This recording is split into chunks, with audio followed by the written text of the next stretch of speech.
Hello' guys good morning. ৰাতিপুৱা শুই উঠি চাহ পানী খাই ভণ্টি আৰু মই ওলালোঁ মানিমুনি তুলিবলৈ। যিহেতু নতুন বছৰৰ নতুন মানিমুনি আপোনালোকে খায়নে? আমি খাওঁ। এয়া চাওক নতুন মানিমুনি আমি তুলিছোঁ দেই। আৰু লগৰজনীয়ে ফোন কৰিলে যে আমাৰ ইণ্টাৰ্ণশ্বিপ হ'লেও পৰহিৰ পৰা, চ' মই আজিয়ে ৰুম যাবলৈ ওলালোঁ।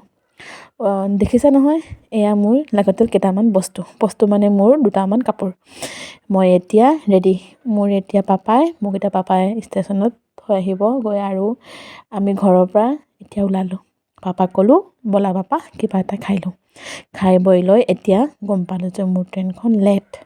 মই এতিয়া কি কৰোঁ, আধা ঘণ্টা লেট। চ' উপায়তো নাই, ট্ৰেইনৰ কাৰণে অপেক্ষা কৰিবই লাগিব। এতিয়া অপেক্ষা কৰিলোঁ।